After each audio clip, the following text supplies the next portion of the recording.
Hay más fans de Jesús dándole like que verdaderos seguidores dándole su corazón.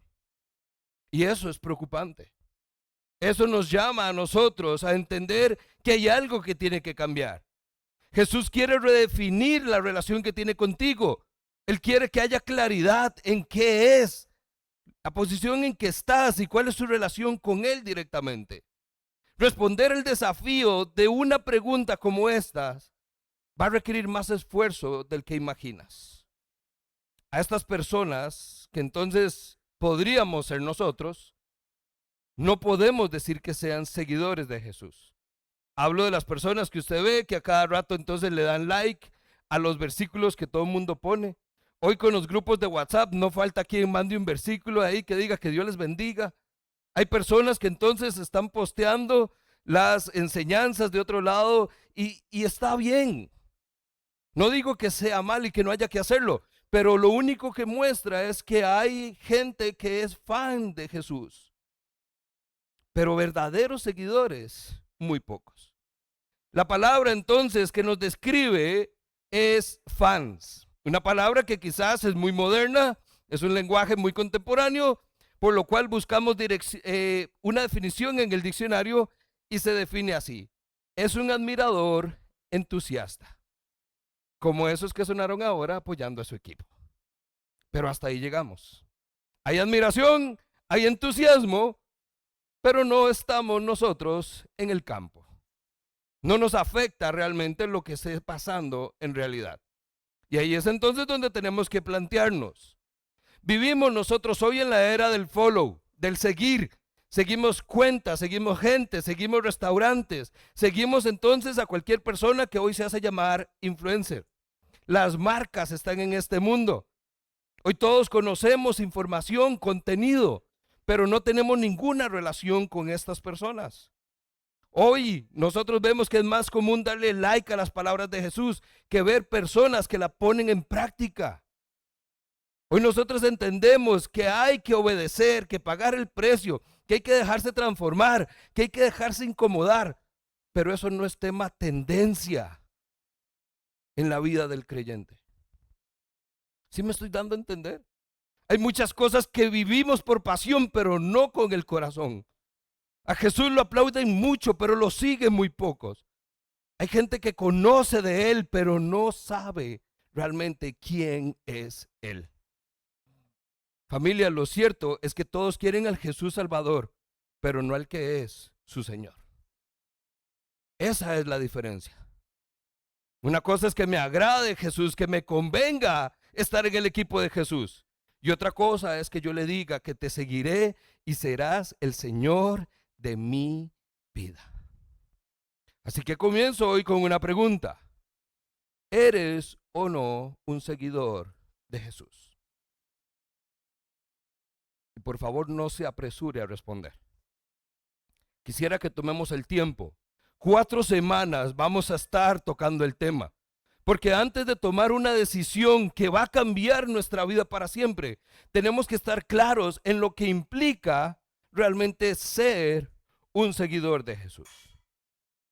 Porque puede ser el caso nuestro, que muchos de nosotros rápidamente digamos, sí, soy un seguidor, pero por la definición, por mi estilo de vida, por cómo me comporto, entro más en la categoría de fan que de seguidor.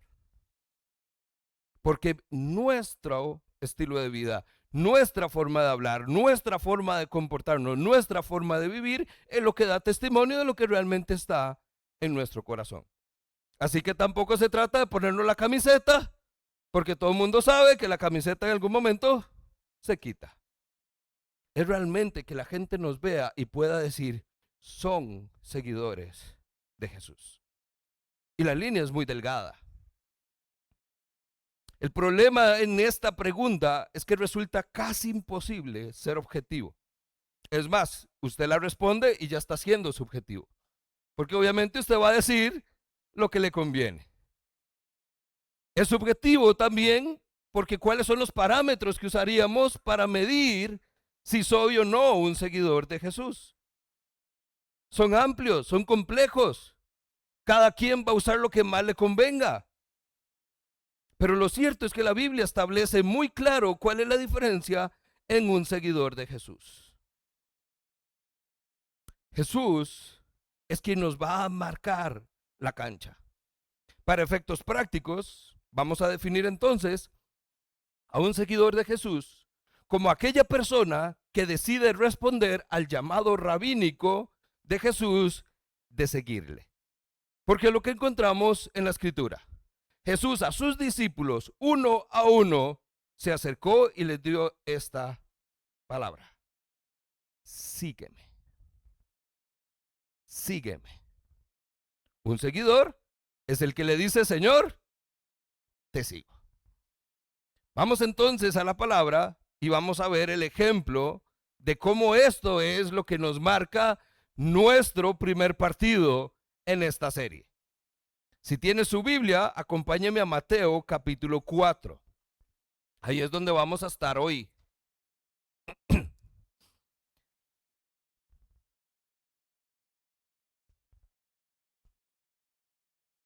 Si quiere jugar doble, Lucas capítulo 5 es una buena referencia también. Y mientras usted lo busca, déjeme contarle un poquito de contexto. Cuando hablo de un llamado rabínico, Jesús vino a este mundo y entró en una cultura judía. En esa cultura era común que un maestro llamado rabí hiciera este llamado. Se vuelve donde un muchachito y le dice: creo que tienes lo que se necesita para ser como yo y por eso quiero que me sigas. Y se lo llevaba y aprendía y era un modelo, no solo de lo que sabía, sino de lo que hacía. Jesús agarra este concepto que ya está arraigado en la cultura y lo usa para su ministerio. Y es por eso que entonces el texto que vamos a leer hoy está enmarcado en esa cultura donde la gente sabe muy bien a qué se refiere Jesús con esto. Mateo 4, verso 18.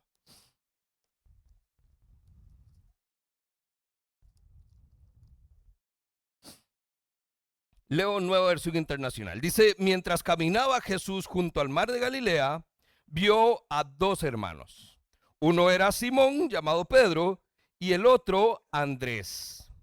Estaban echando una red al lago, pues eran pescadores. Dato importante. Vengan, síganme, les dijo Jesús. Palabra clave. Y los haré pescadores de hombres. ¿Usted ha escuchado esto? Al instante, entonces, dice el texto, dejaron las redes y lo siguieron. Más adelante vio a otros dos hermanos. Ahora son Jacobo y Juan, hijos de Zebedeo. Estaban con su padre en una barca. ¿Y qué estaban haciendo? Remendando las redes. Jesús entonces los llamó y les dijo: sígueme. Y dejaron todo enseguida de la barca y a su padre y lo siguieron. Palabra clave. Lucas capítulo 5 es el mismo formato, solo que ahora con Mateo. Dice que Jesús salió, se fijó en un recaudador de impuestos llamado Leví. Se acercó a la cabina y le dijo: sígueme. Y Mateo, dejándolo todo, lo siguió. ¿Nota entonces el patrón? Jesús ve, Jesús llama, y las personas, dice, lo dejaron todo y le siguieron. Oremos para ver de qué manera esto puede ser una realidad también en nuestra vida. Padre bueno, hoy damos gracias, Señor, por tu palabra. Señor, un texto, una serie que nos lleva, Señor, a replantearnos muchas cosas, a cuestionarnos si realmente vivimos como decimos ser o si somos como creemos. Señor, hoy pedimos que a la luz del llamado de tus primeros discípulos pueda yo reflexionar, Señor, y pueda saber si tú me llamas, Señor, también a seguirte. Oramos esto en el nombre precioso de Jesús, y la iglesia dice: muy bien. Vamos a ver durante la serie 4 ópticas de este llamado. El llamado es simple, no hay donde perdernos. ¿Qué le dijo Jesús a sus discípulos? Dígalo fuerte, pues se lo tiene que aprender. Le dijo: sígueme. Sencillo, no hay dónde perderse. Es el mismo equivalente entonces a entender que hay algo tan simple que debería ser clarísimo para todos. Y sin embargo, aquí estamos confundidos. En este momento entendemos entonces que la primera óptica está marcada en el texto porque es el cierre de cada ejemplo. Los dos primeros hermanos, Andrés y Simón, lo dejaron todo y lo siguieron. Jacobo y Juan lo dejaron todo y lo siguieron. Mateo dejó todo y lo siguió. El primero es un llamado a la obediencia. El obedecer, cuando Cristo llama, tiene que ser primordial en nuestra vida. Y tiene que ser tan contundente como lo estamos viendo. ¿Por qué? Porque Jesús está diciendo, sígueme. Pero antes de esto, que es el clímax de la historia, vamos a devolvernos un poquitito. Y vamos a ver entonces un pequeño proceso que empieza no con una voz que dice, sígueme, sino con una mirada. Una mirada. El texto dice, verso 18, mientras caminaba Jesús vio a dos hermanos. Verso 21, más adelante vio a dos hermanos. Lucas 5:27 dice, Jesús se fijó en Mateo. Una mirada. Antes de que venga el llamado, Jesús pone sus ojos sobre ti. Antes que venga el llamado, Jesús te mira, se fija en ti y ve algo que nadie ve. El llamado, familia, es intencional, no es accidental. Jesús no llama al azar, Jesús no llama masivamente, Jesús no llama a cualquiera. No comienza con una voz, comienza con una mirada. Es Dios poniendo su atención en nosotros. Así como nos ve, tal cual. Jeremías nos recuerda, antes de que te formases en el vientre, te conocí, dice Jehová. Extraordinario. Porque entonces la mirada de Dios no es hoy, no fue ayer, es en esa eternidad pasada donde Dios desde que existe ya está pensando en nosotros. Jesús entonces nos mira, pero también al mirarnos ve más allá de lo evidente. ¿Se acuerdan ahí los ochenteros de los Thundercats?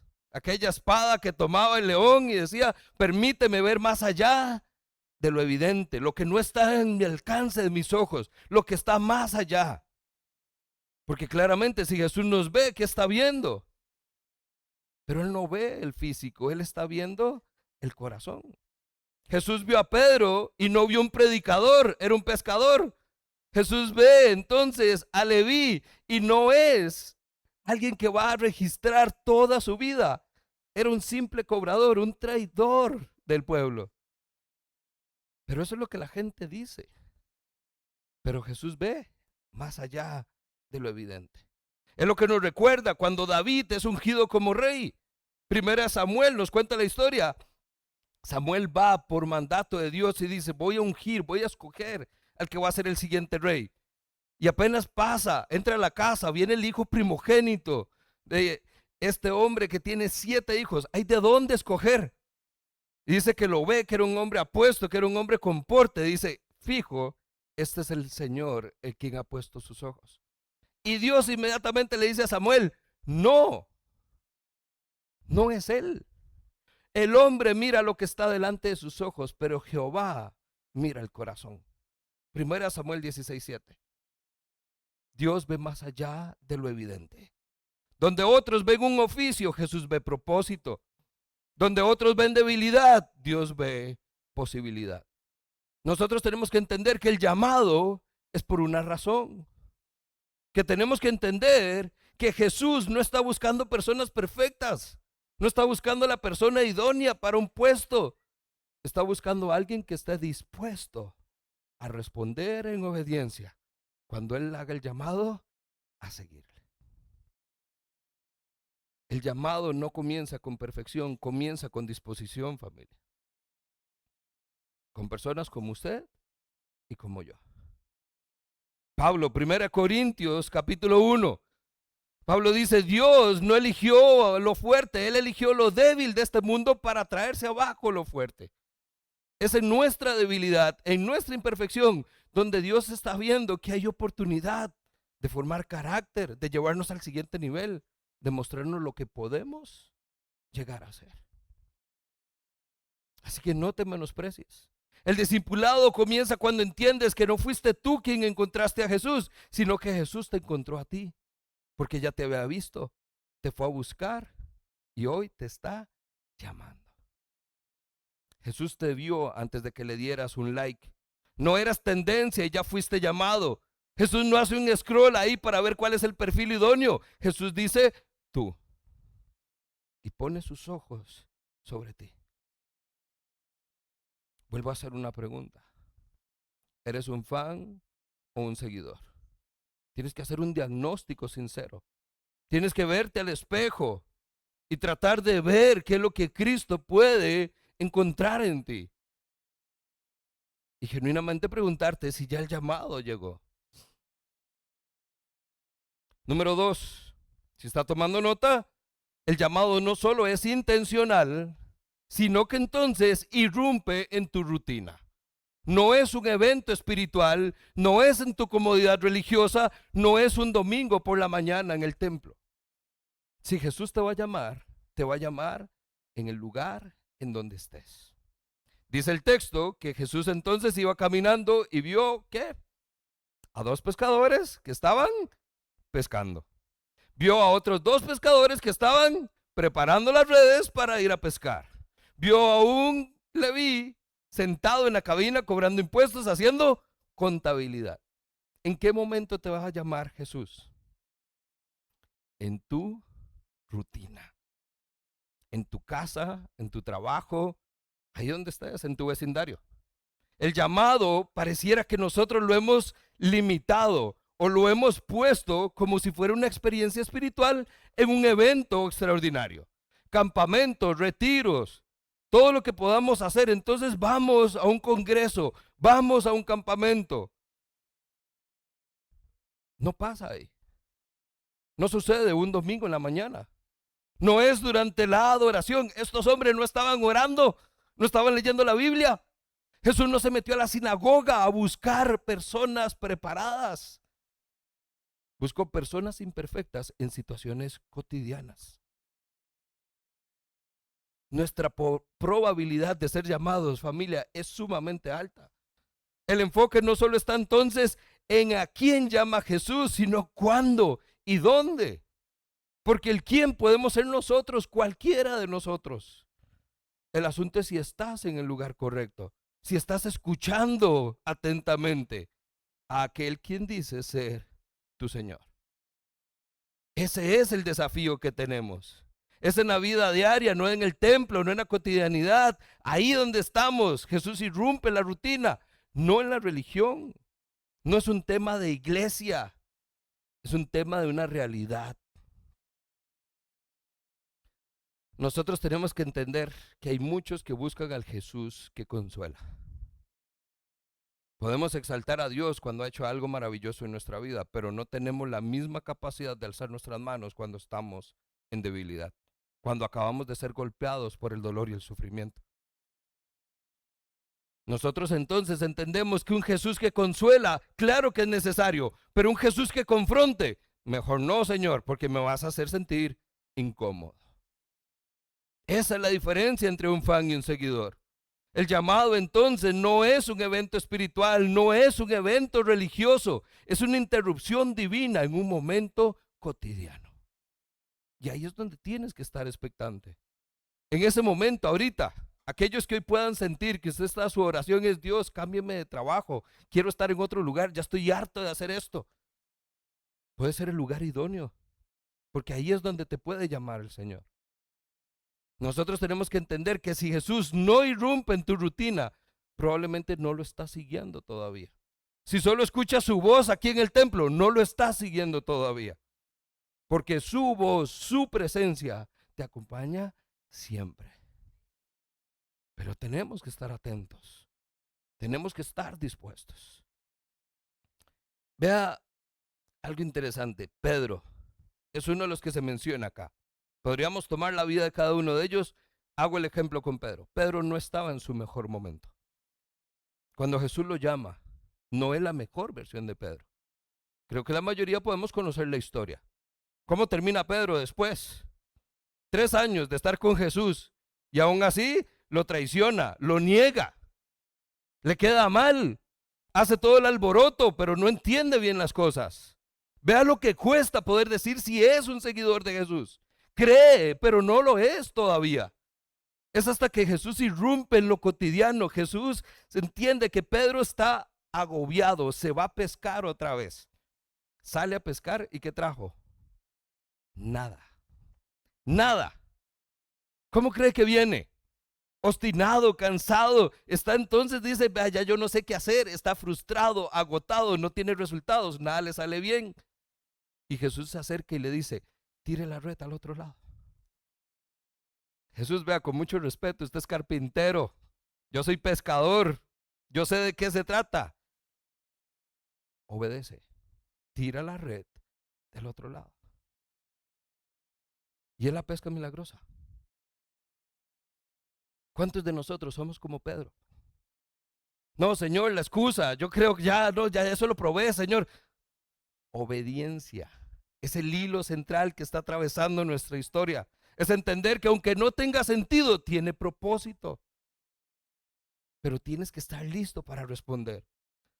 Entiende esto, el llamado de Jesús no depende de tu estado emocional, sino de un propósito eterno que Dios ha designado en tu vida.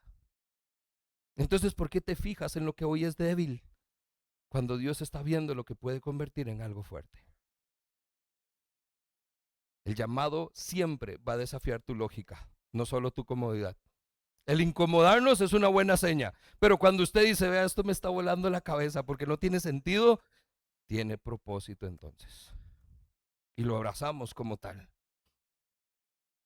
Y número 3, tenemos que entender que entonces el llamado es intencional, va a irrumpir en nuestra rutina en un momento que no lo esperamos. Y la obediencia con que respondamos debe ser genuina y verdadera. No puede ser negociada. Porque si somos sinceros, si Jesús llamara hoy, incluso en el templo, donde podemos tener nuestra mejor versión de nuestra espiritualidad, donde nos fluye a flor de piel el ser cristianos modelos, ¿qué dirías? Déjame pensarlo. ¿Cuánto tiempo tengo para pensarlo? ¿Cuánto tiempo tengo para decirte si sí o si no? ¿Cuáles son las condiciones? ¿Qué me beneficia? ¿Qué me va a costar? Y hacemos una lista de excusas. La obediencia es inmediata en estos discípulos. Y dejándolo todo, lo siguieron. No hay un momento, no hay un déjeme pensar, no hay excusas, no hay garantías, no hay negociación. La obediencia comienza con una emoción. No. Nunca. Porque si nos dejamos guiar por la emoción, estamos viendo las cosas equivocadamente. El seguir a Cristo no es una emoción, es un tema de obediencia. Sígueme. Sí, Señor. Hasta la muerte. Punto. Pero responder de esa manera nos desafía no solo la comodidad, no solo la lógica, desafía todo en nuestra vida. Es lanzarse a un abismo que no sabemos ni siquiera si tiene sentido. Pero tienes que creer que tiene propósito. Justin dice, ¿estará hablando en serio? ¿Tendré que subir? ¿Será solo hoy? ¿Es el ejemplo de la prédica o realmente es Jesús hablándome a través del pastor? Hay tantas cosas que pueden entrar en nuestra cabeza, pero no interesa qué tanto hay ahí. Lo que va a contar es si a pesar del nudo que hay, fuiste capaz de decir, sí, Señor, seguiré a donde sea que vayas. La obediencia tardía es desobediencia disfrazada. El pedir tiempo, el decir mañana, es desobediencia en la práctica. Seguir a Jesús implica obedecer sin demora. No puedes pensarlo. Implica reordenar tus prioridades. Porque entonces sí, yo tengo planes y mañana iba a hacer esto y el otro fin de semana iba a hacer lo otro y el otro año quería construir y queríamos hacer. Pero si Jesús te llama hoy, cambia toda tu vida y reordena tus prioridades. Porque ahora se trata no de lo que tú quieres hacer, sino del propósito que Jesús está dando en tu vida. Familia, tienes que entender esto. Es el creador del universo, el Señor Jesucristo, el que te está haciendo una invitación gratuita a ser parte de lo que Él está haciendo en este mundo. Y usted se está dando el lujo de decir, voy a pensarlo.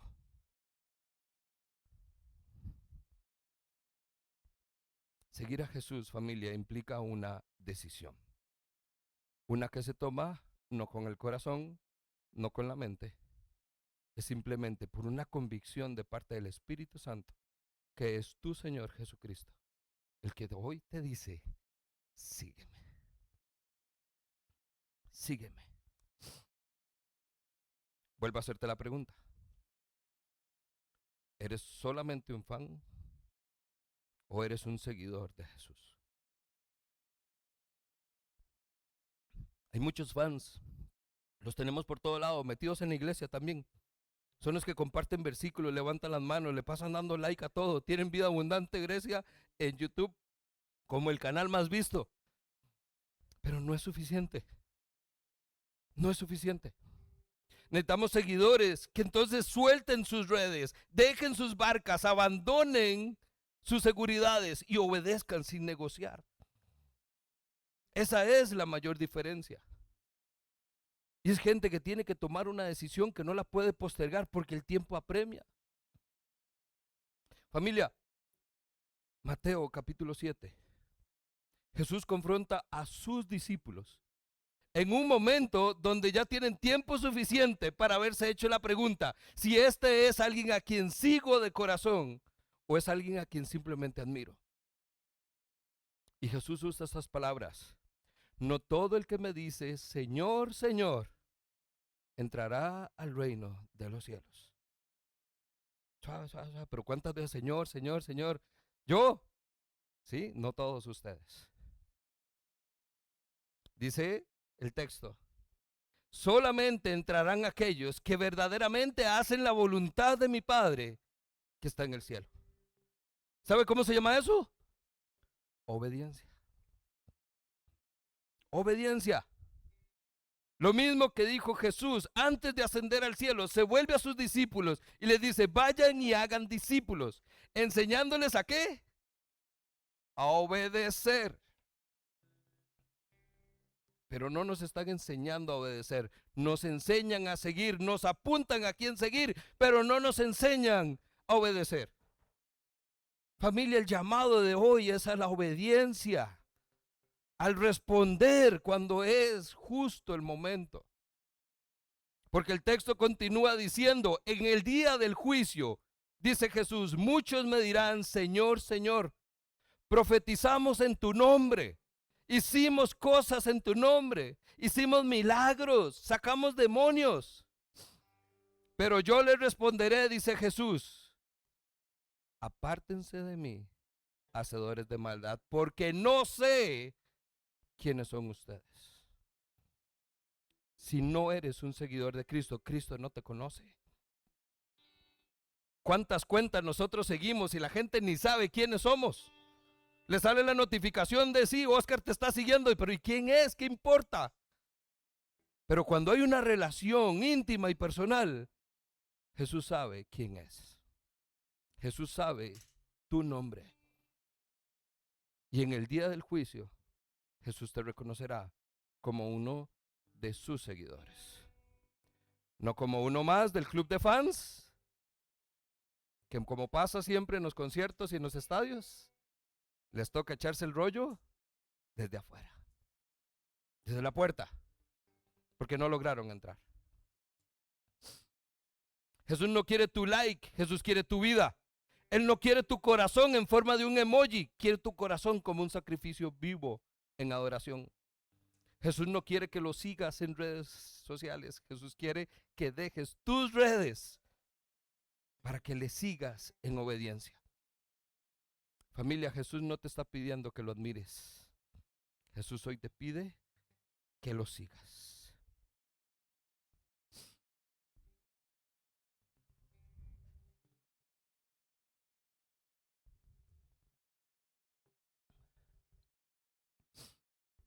Estamos hablando de identidad, de una confrontación y de una decisión sumamente fuerte.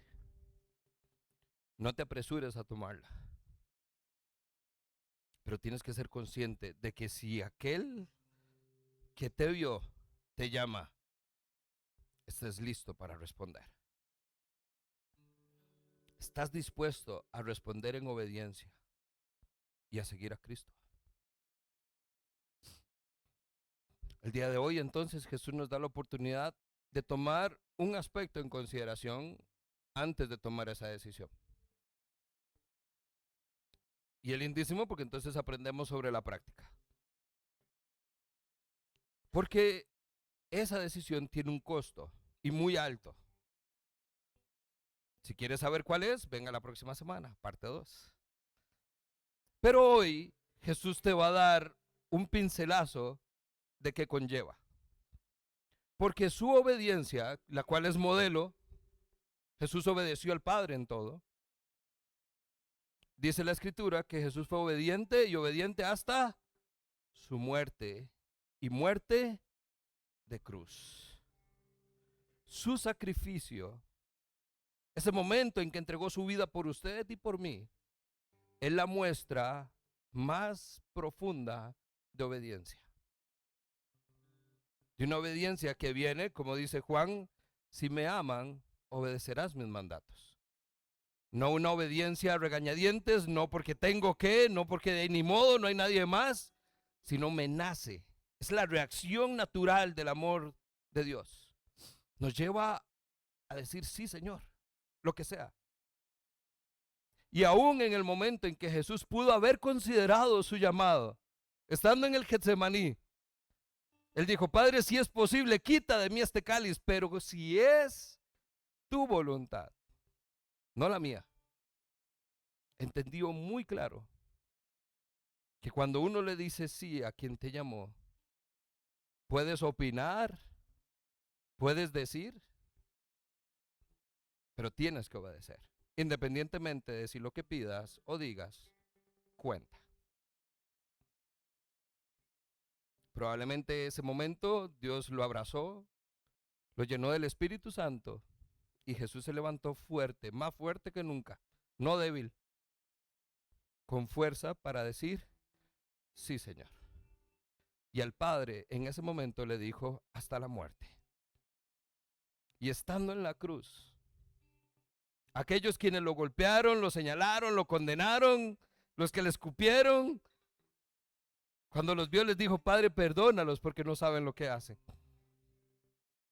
Y en el momento en que ya había pasado todo su proceso, en el mayor momento de agonía, sus palabras fueron, consumado es. Hecho está. Aquello que me mandaste a hacer, check, ya lo cumplí. Esa familia es la verdadera obediencia.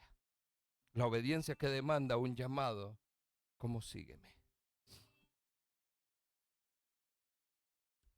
Una obediencia que Isaías pudo escribir mucho tiempo antes de que pasara.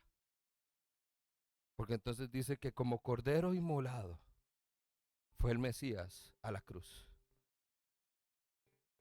Ante todos sus transgresores, ante todas sus acusaciones, ¿qué dice? Ni una palabra dijo. No cuestionó, no señaló, no se quejó, no negoció, nada. No dijo nada. Sus únicas palabras fueron consumado es.